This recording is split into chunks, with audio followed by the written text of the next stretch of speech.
Everybody out there in Horn Hangout land, I really hope that you're out there and watching us. Do write it and tell us if it's working. We had a little bit of a technical problem here, but it's all been solved thanks to my amazing team, Jakob here in Berlin and Tim in Melbourne, who had to get up very early this morning for this hangout. And may I welcome a very, very special person and very, very fine horn player, Wolfgang Vladar, live from Vienna. Wolfgang, welcome to the Horn Hangouts. Hi, nice to be here. It's great to have you. Wolfgang, what were you playing this afternoon? You just got back from Linz, is that right? Yeah, but I wasn't playing there. I just had to look for some stone for my new kitchen, so... Ah, that's far more interesting. We should maybe talk about the design of your new kitchen. Oh, we'll do that on the next Hangout. I think you have many fans. Better, yeah.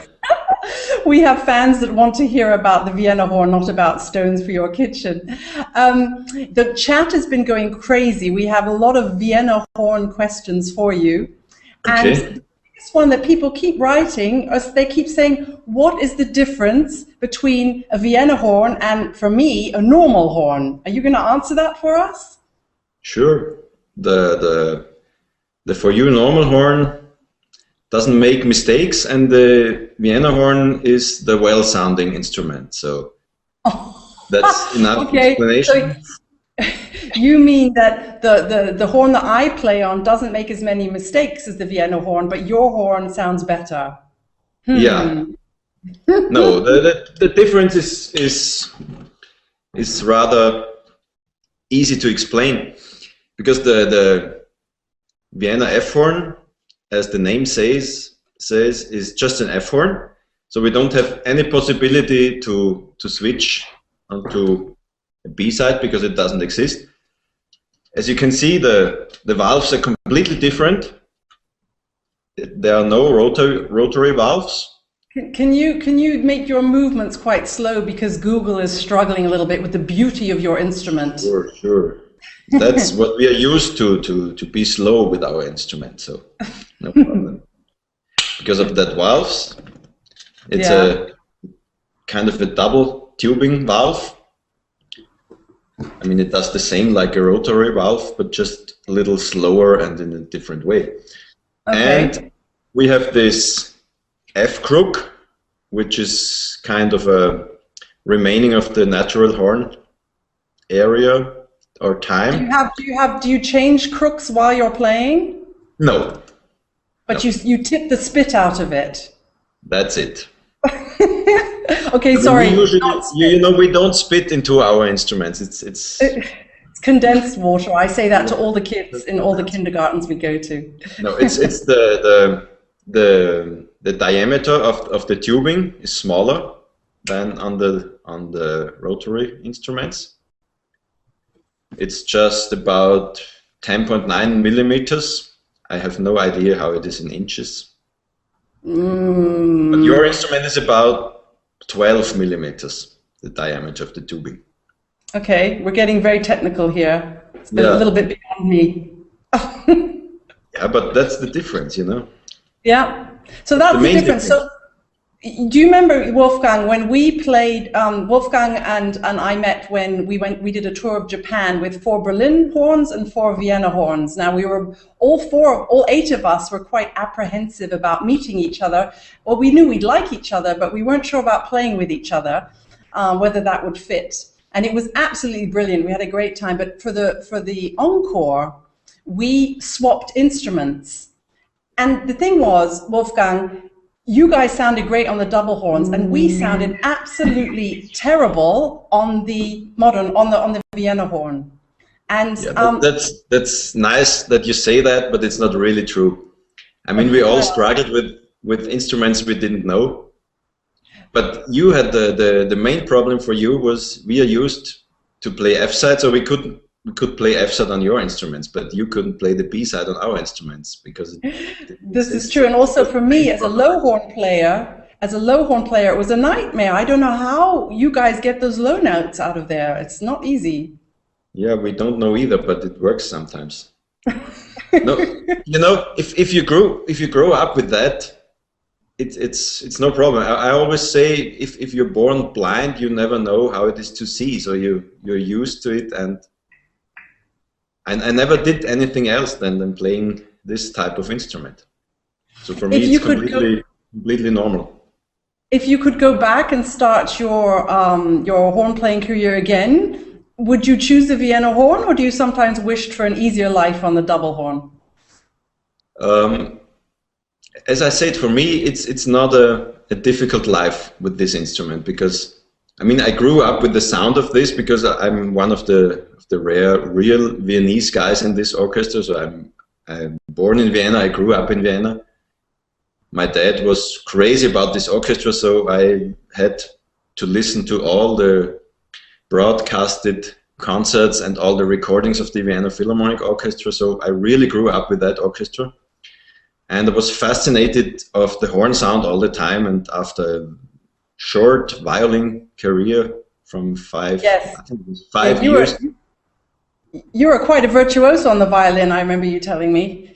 Yeah, that's it. So after 5 years, my musical education went that far that I couldn't stand my own violin playing. So I switched to horn, and I was allowed to do that. So this was great in my life. Sorry, I'm just refreshing your chat. Hey, if you're watching this and you're having problems reading the chat, all you have to do is just keep refreshing the chat. We had some problems with that last time, so just keep refreshing, and the questions keep coming in. Wolfgang, I had a question in here from Tim in DC. Hello, Tim. Have you or your colleagues or predecessors ever gotten pressure to switch to a more modern instrument? And I'm not quite sure what he means by modern, but I guess maybe rotary valves or... Yeah, no, we were never forced to do that, because the orchestra is kind of proud of what it has, because it's rather unique in the musical world.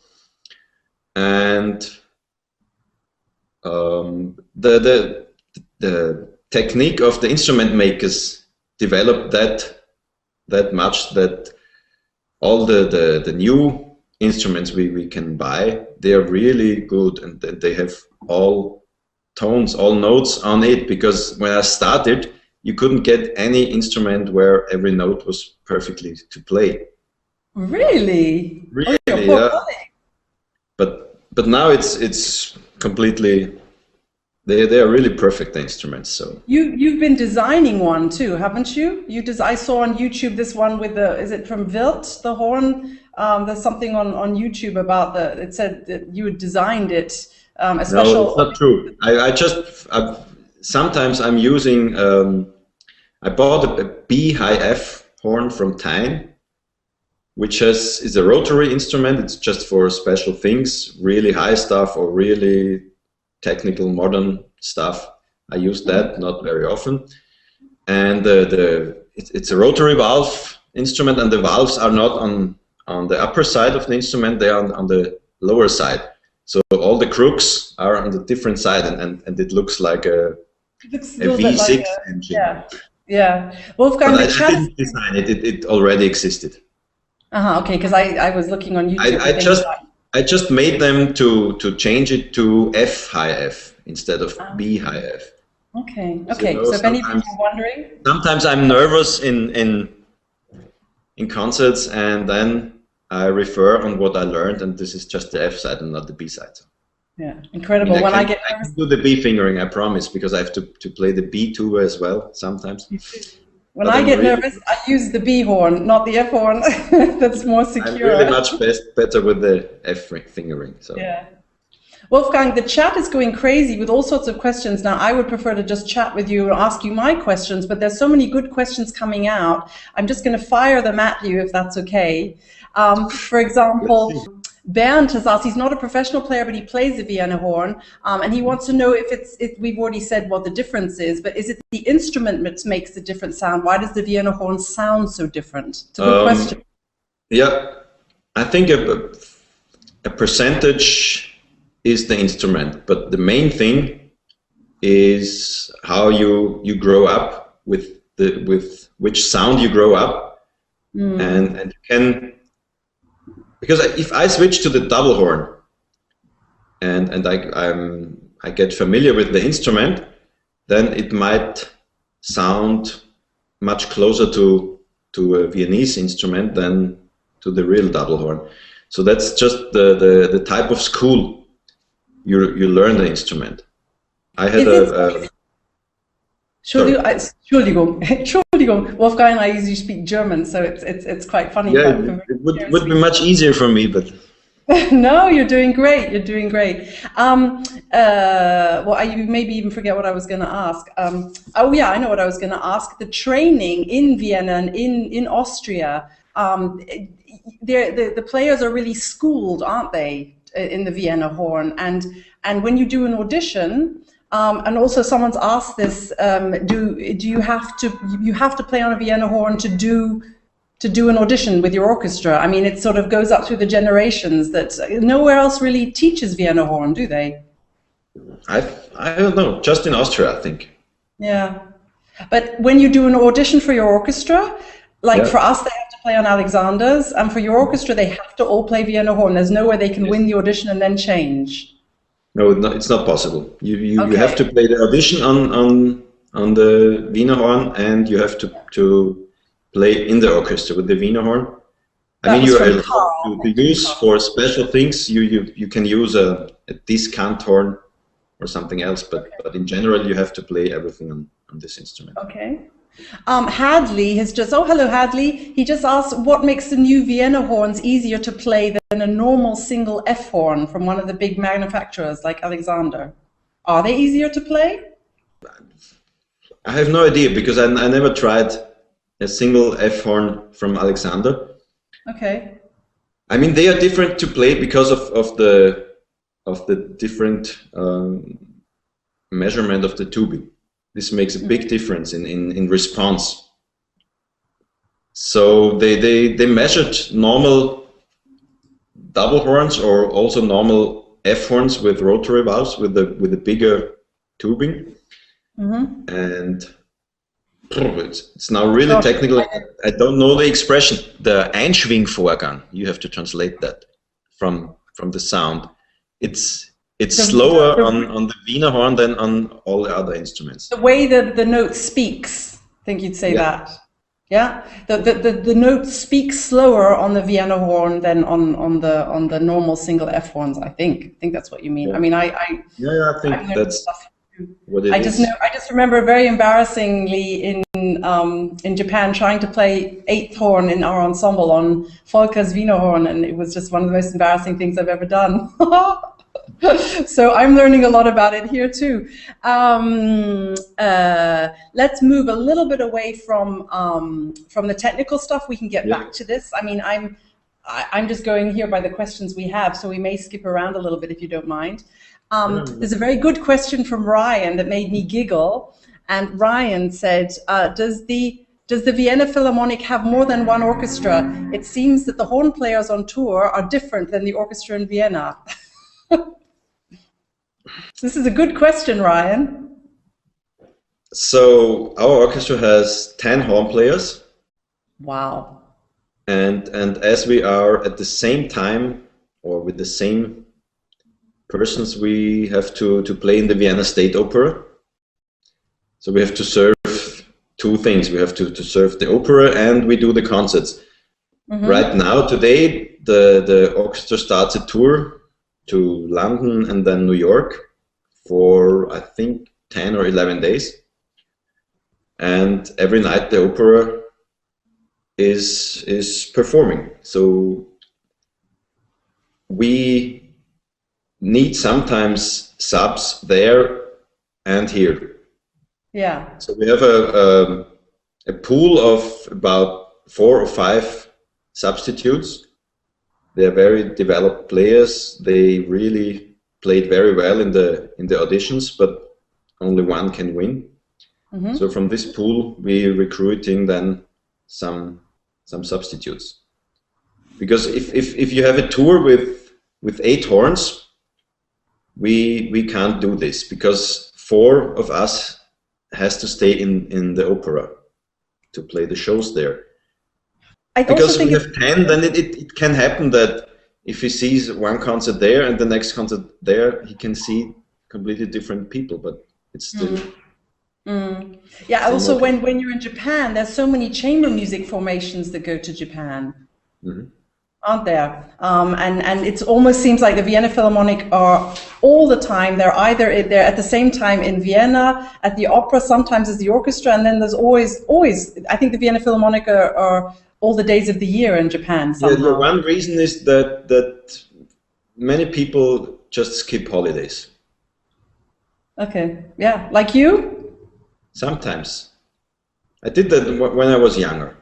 Yeah. I never did holidays. When I have had the possibility to perform somewhere with chamber music or something, then I did it because I really liked that job.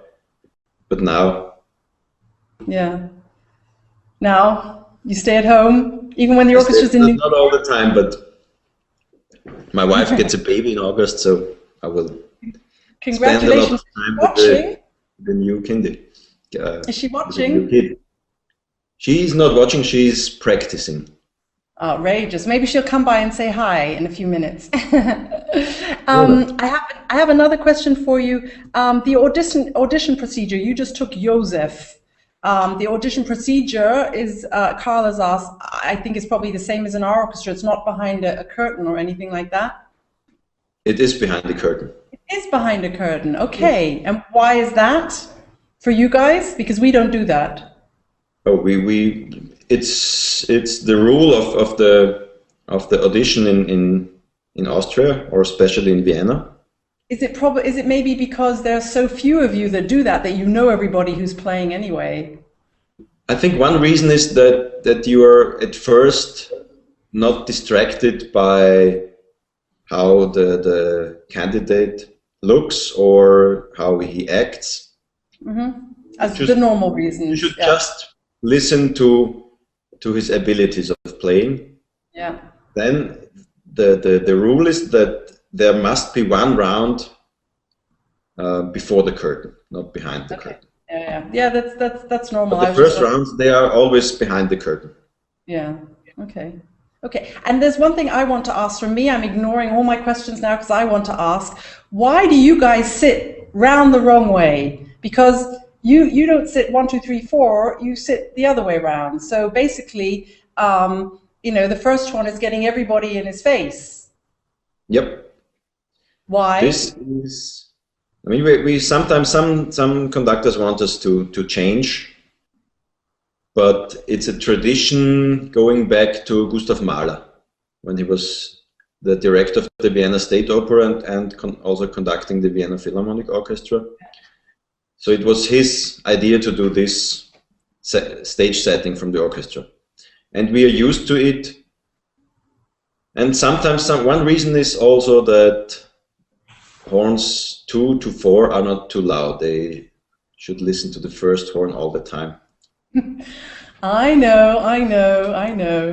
But I would still find it very frustrating as a first, or not frustrating, but weird to have everybody blowing into your face. That's not so easy. It depends. If you have bad players, it's distracting, but we don't have those, so it's no problem. But as a second horn player, it's harder to adjust to the first horn player if he's blowing in the other direction. That's true. So the fourth horn is the boss. Yes. No. Oh. Okay. It's the same. You get used to it, Okay. And there are a lot of things you have to get used when you get into this orchestra. I was 10 years before in another orchestra. It's called Vienna Volksoper. And which means the Vienna Folk Opera. So there's the Vienna Philharmonic, the Vienna State Opera, and the Vienna Folk Opera. Those are the three main orchestras. Oh, and then the radio orchestra as well. Yeah, there's a radio orchestra as well. Yeah. And when I first played with the Vienna Philharmonic Orchestra, I was really embarrassed and frustrated because I thought, I can't play that loud, I can't play that soft, and I don't have 10% of their endurance. But you get used to it. Yeah, well, I guess so. Wolfgang, there's more questions. We've just had a question from Jeff Collinson, who's Tim's boss and my boss sort of as well. Hello, Jeff. He's asked if you use different crooks for different pieces, because Jeff was a horn player, so he knows about this. Yeah. Um, Ronald Janicic, my colleague from the first one, he's doing this sometimes.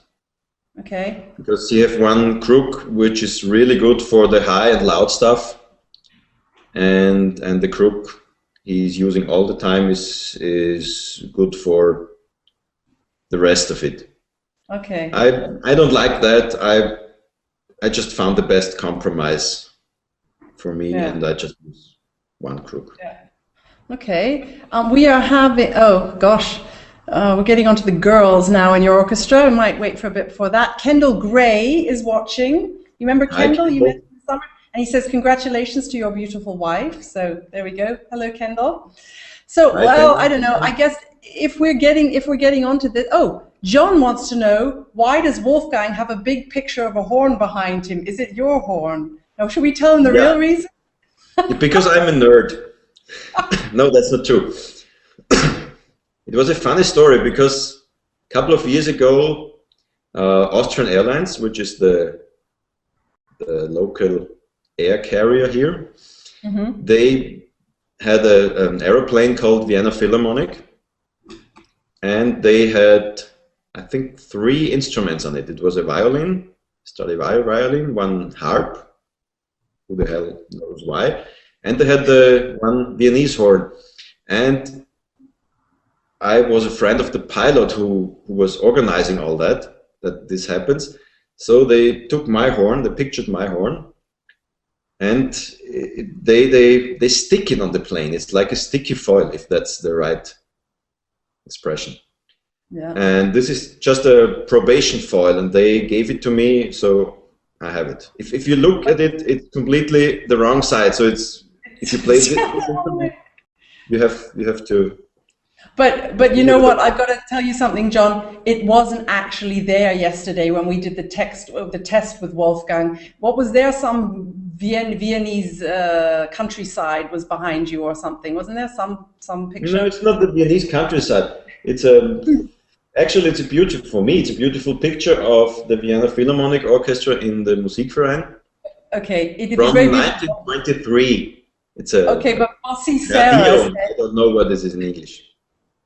Bossy Sarah said, Wolfgang, get another picture. That's not good enough for the background. So we sent Wolfgang into his kitchen, and he comes back lugging this huge picture saying, how about this one? And we made him hang that one up, or it's sitting on the sofa. So that's the real reason why Wolfgang has a picture of a horn hanging in his living room. Yeah, Wolfgang, I mean, it's much worse that it's normally hanging in the kitchen, but yeah, that's true. Well, you can throw stuff at it. Kelsey Bean asked, does Wolfgang have any tips for Vienna horn players that want to study at your university? Practice. You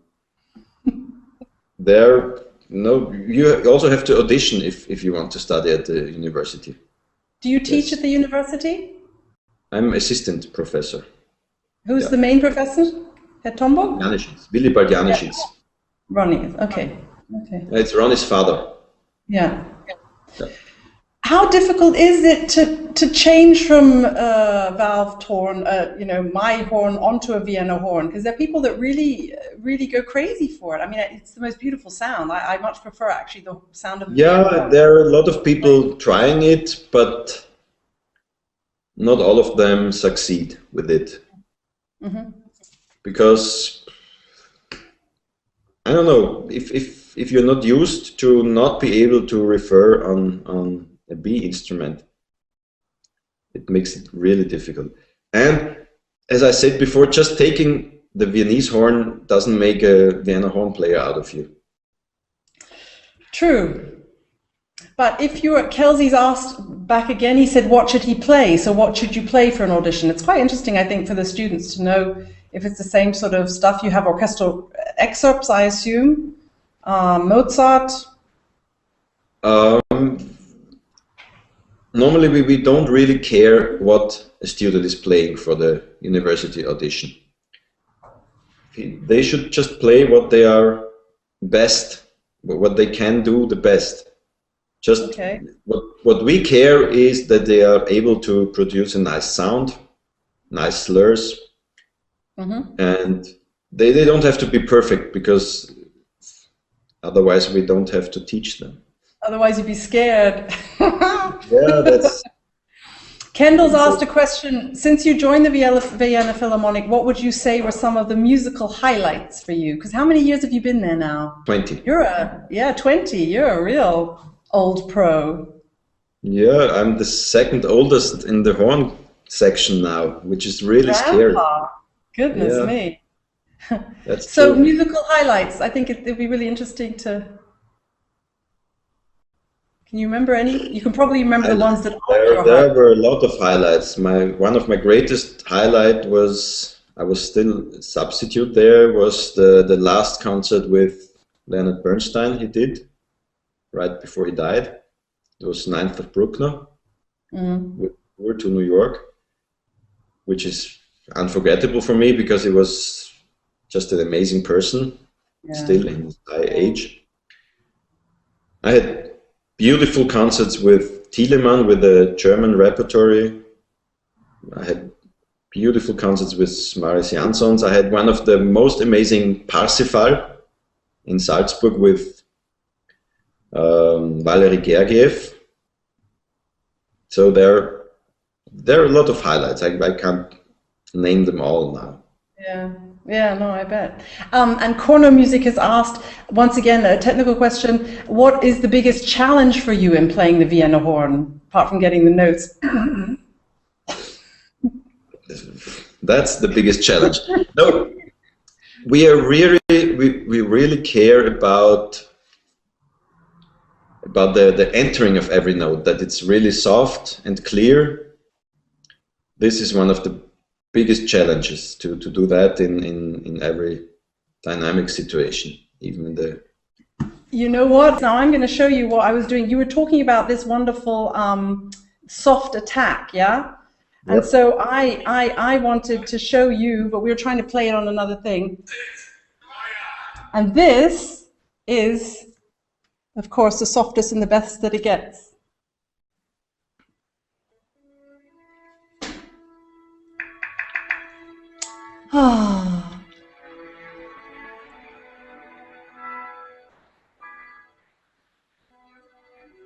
There you are.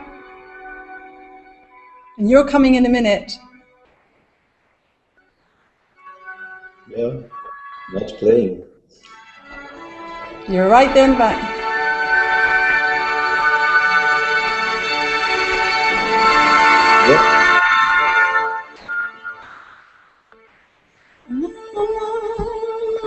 So guys, that is the beginning of the Blue Danube, as you all know. That's played every year at the New Year's concert, and for me, that just epitomizes the Viennese horn sound. I mean, those are really beautiful entries, quiet entries. It's just a shame that third horn doesn't get to play it.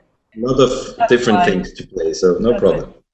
No, but I just adore the sound of it, and just you saying that that's what you take care of, is that the beginnings of these sounds and the really quiet, beautiful entries. I wanted to play you the Blue Danube on our new special video mixing desk, but somehow we didn't quite get the audio. So I do apologize to my Horn Hangout friends, but we are trying to go with the times here and update our stuff for you so that the quality gets better and better. So bear with us. I mean, that's completely normal. Talking about Viennese horn, then you have technical problems. That's saved by the professional. Thank you, darling.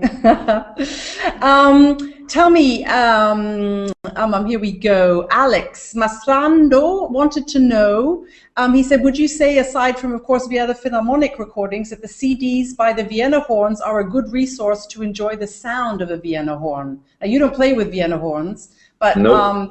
You think that's a good way to really be introduced? Is that a very typical sound that they make? Or is it very acrobatic? It's quite unusual, actually. No, it's not unusual. It's just no one did it before, but it's, as you can hear with this recording, it's possible, and they did a great job. Yeah, it's good. Yeah. I mean, it's not the most typical stuff to introduce the sound of the Viennese horn, but still, I think it's can be heard. The difference. No, definitely.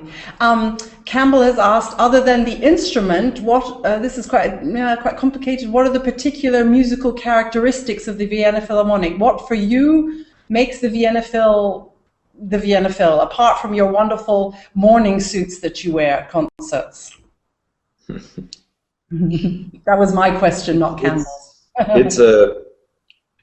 It's hard to explain because the Viennese style, they tried to write books about it to explain it. It's really hard to explain because it's a way of how we want to sound. Not only we, also the strings, as you can realize, the strings are completely different to every, for example, American orchestra. And it's the way we try to phrase. It's a tradition we grew up in. It's part of all is part of that, and to explain it within a few minutes, it's rather impossible. Yeah. But we have a few more minutes, and we'd really like to know, because I've sat in concerts and listened to your orchestra and thought, what makes it for me the Vienna Philharmonic and not the Berlin Philharmonic? I mean, it's the same with any great orchestra, they have their characteristics. But with Vienna Philharmonic, it really is something about the sound. I think it's the instruments you play on, for example, the horns, of course, the oboes.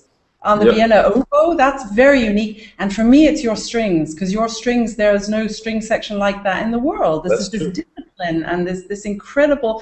And I get the feeling, is it true that you have to have studied with someone from the Vienna Philharmonic string section to get a job? No, it's not true, but you have to be able to produce this kind of sound. Yeah. And the way to do the music, because part of the audition is also to play a waltz of the string audition.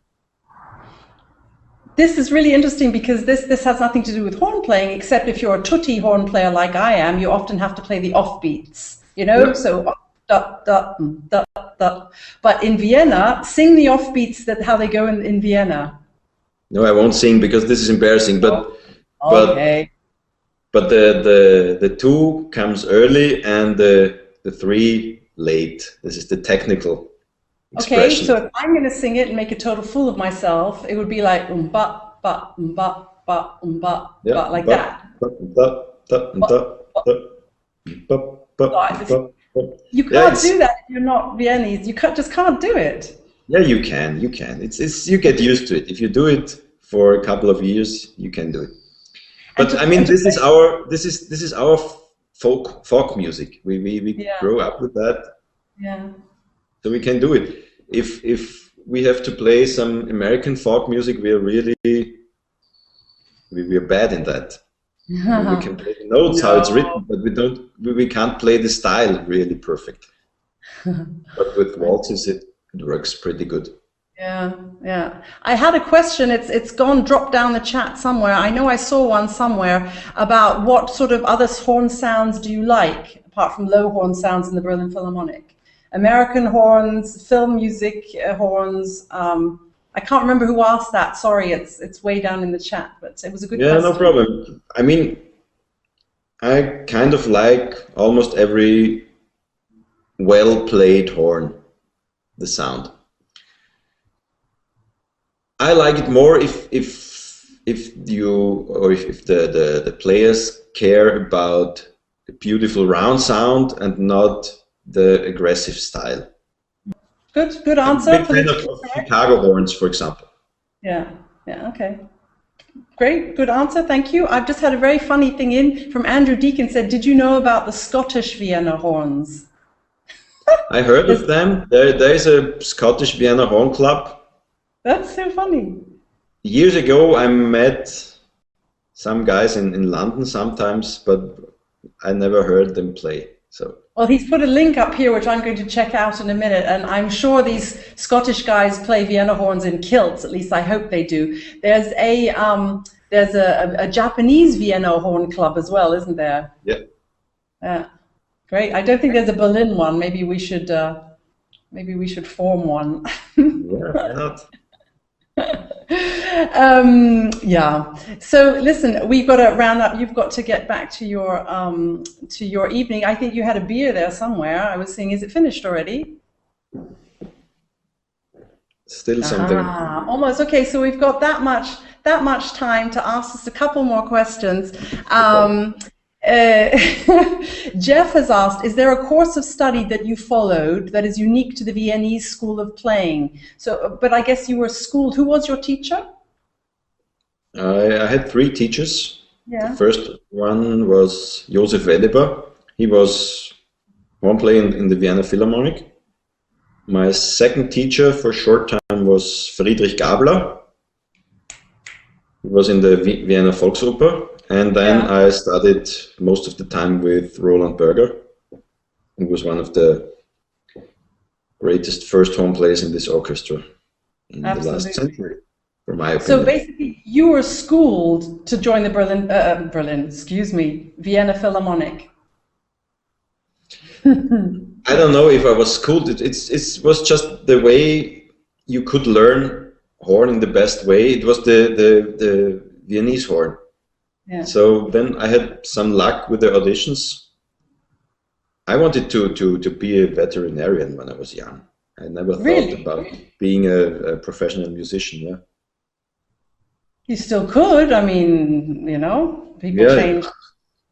No, it would be a real shame, because I must say I've played with Wolfgang, and the sound that he gets out of Vienna horn is really quite extraordinary. And I wish I could do the same things that he could do to make the Vienna horn sound nice. We have one in the Berlin Phil horn room that we play around with occasionally, but it's hard not to miss a lot of notes, I'm afraid. That's no, you can do it. It's just, you have to do it more often, maybe, then it works. I know.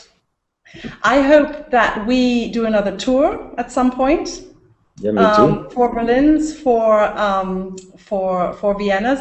And my last question to you, how do you answer when someone says to you, well, I think I know the answer to this question, who's the better orchestra, the Berlin Phil or the Vienna Philharmonic? Because people ask that all the time.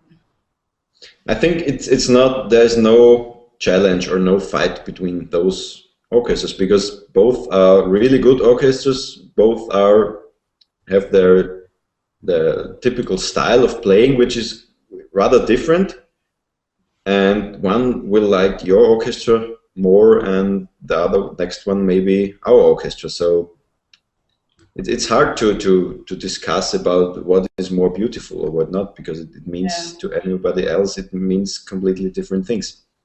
That's, I absolutely totally agree. And we had a wonderful time actually when Sir Simon turned 50. His birthday present to himself was a concert of, was it Mahler 6? Yeah, we did Mahler 6 with 50% Vienna and 50% Berlin Phil. And it was the best time we had. It was like a youth orchestra. We did a concert here in Berlin and a concert in Vienna. And it was the first time that the strings weren't too weak comparing to the winds, because if you remember, they played with I think 18 or 20 double basses, 26 first violins. It was crazy. Yes, it was, but it was such a fantastic time, and we couldn't play it in the Musikverein because it's too small for that. That's right. It was a fantastic time. Anyway, the best thing about that was that I got to meet you guys and to experience Vienna Horn close up. I hope that you've got a little bit more insight into the world of Vienna Horn. Wolfgang, thank you so much for being here with us tonight. And pleasure for me.